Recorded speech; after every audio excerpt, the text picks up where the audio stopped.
नमस्कार मित्रांनो. सध्या महाराष्ट्रामध्ये सर्वात महत्त्वाचा मुद्दा हा आरक्षण वर्गीकरणाचा सुरू आहे. काही मातंग समाजातील लोकांना वाटतं की आरक्षण वर्गीकरण झालं पाहिजे, तर दुसरीकडे बौद्धांना वाटतं आरक्षण वर्गीकरण जर झाले तर समाजात फूट पडेल. म्हणून आरक्षण वर्गीकरणाला त्यांचा विरोध आहे.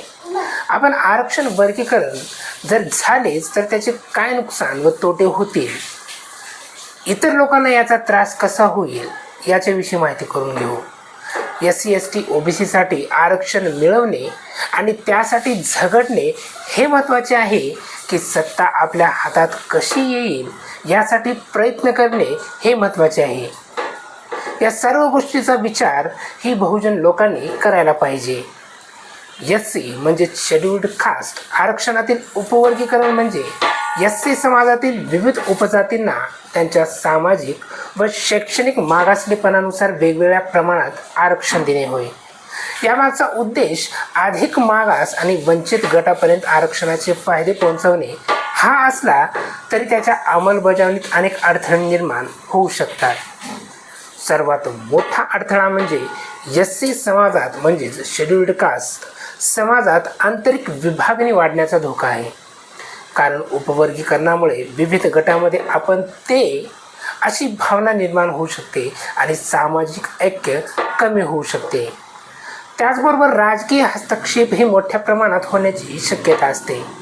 कारण काही वेळा राजकीय पक्ष व स्वतःच्या फायद्यासाठी उपवर्गीकरणाचा वापर करू शकतात. याशिवाय कोणता गट किती मागास आहे हे ठरवण्यासाठी अचूक आणि विश्वासार्ह डेटा आवश्यक असतो. परंतु अशा प्रकारचा तपशीलवार डेटा अनेकदा उपलब्ध नसतो. त्यामुळे योग्य वर्गीकरण करणे कठीण जाते. कायदेशीरदृष्ट्याही उपवर्गीकरणावर प्रश्न उपस्थित होतात आणि ते संविधानातील समानतेच्या तत्वांशी सुसंगत आहे का यावर वाद निर्माण होतो. प्रशासकीय पातळीवरही वेगवेगळ्या गटांसाठी वेगवेगळे कोटे ठरवणे आणि त्याची प्रभावी अंमलबजावणी करणे हे गुंतागुंतीचे ठरते. यामुळे SC मधीलच विविध गटांमध्ये स्पर्धा आणि तणाव वाढण्याची शक्यता असते. परिणामी आरक्षणाचा मूळ उद्देश संपूर्ण SC समाजाचा विकास कधीकधी बाजूला पडू शकतो. त्यामुळे उपवर्गीकरण करताना पारदर्शकता, योग्य निकष आणि सामाजिक एकता यांचा विचार करणे अत्यंत आवश्यक ठरते. मातंग समाज आरक्षणाच्या उपवर्गीकरणाची बाजू मुख्यतः यासाठी मांडतो की SC प्रवर्गातील सर्व गटांना आरक्षणाचा लाभ समान प्रमाणात मिळालेला नाही असे त्यांना वाटते. काही मोठ्या किंवा तुलनेने सक्षम गटांनी शिक्षण, नोकरी आणि सत्तेत जास्त प्रगती केली तर मातंगासारखे काही गट अजूनही मागे राहिले आहेत अशी भावना या मागणीमागे आहे. त्यामुळे आरक्षणाचा खरा लाभ सर्वात वंचित गटापर्यंत पोहोचावा या उद्देशाने उपवर्गीकरणाची मागणी केली जाते. म्हणजेच आरक्षणातील हिस्सा वेगवेगळ्या उपगटामध्ये विभागला तर अधिक न्याय वाटप होईल असा त्यांचा युक्तिवाद असू शकतो. पण मातंग समाजाच्या पोटजातीमध्येही उपवर्गीकरण करावे का या प्रश्नाकडे थोडं वास्तववादीपणे पाहायला हवं.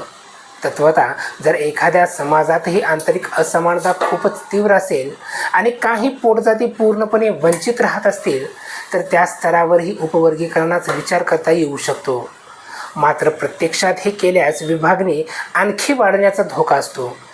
आधीच SC स्तरावर उपवर्गीकरणामुळे निर्माण होणारे तणाव, स्पर्धा आणि राष्ट्रीय आणि राजकीय हस्तक्षेप दिसतात. तेच प्रश्न मातंग समाजाच्या आतही अधिक तीव्र होऊ शकतात. म्हणूनच प्रत्येक स्तरावर उपवर्गीकरण कर जाणे हा दीर्घकालीन उपाय आहे असे होत नाही.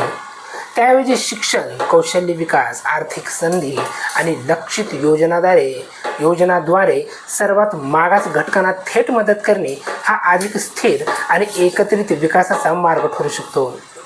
थोडक्यात मातंग समाजाची उपवर्गीकरणाची मागणी त्यांच्या अनुभवावर आधारित आहे आणि काही प्रमाणात न्यायही वाटते. पण त्याच मॉडेलला पोटजातीपर्यंत नेणे हे फायदेशीर ठरेलच असे नाही.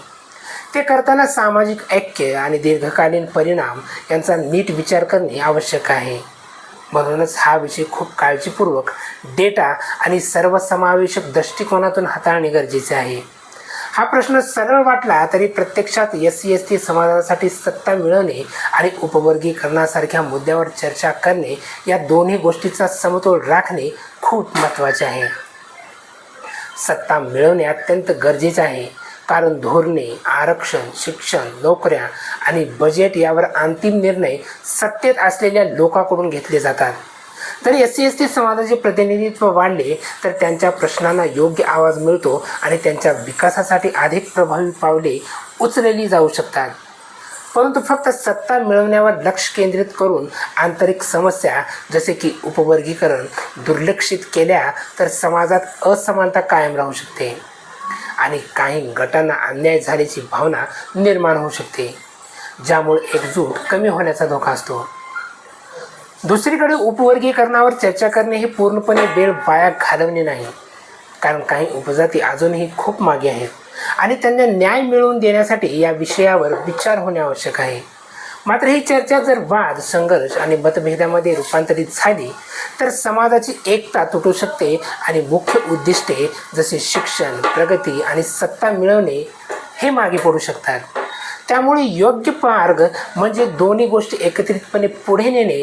एकीकडे शिक्षण, नेतृत्व आणि प्रतिनिधित्व वाढवून सत्ता मिळवणे आणि दुसरीकडे उपवर्गीकरणासारख्या मुद्द्यावर शांत, तथ्यावर आधारित आणि एकतेला धक्का न लावता चर्चा करून उपाय शोधणे हे महत्त्वाचे आहे. अशा संतुलित दृष्टिकोनातूनच SC/ST समाजाची दीर्घकालीन प्रगती आणि सामाजिक एकता टिकवून ठेवता येईल.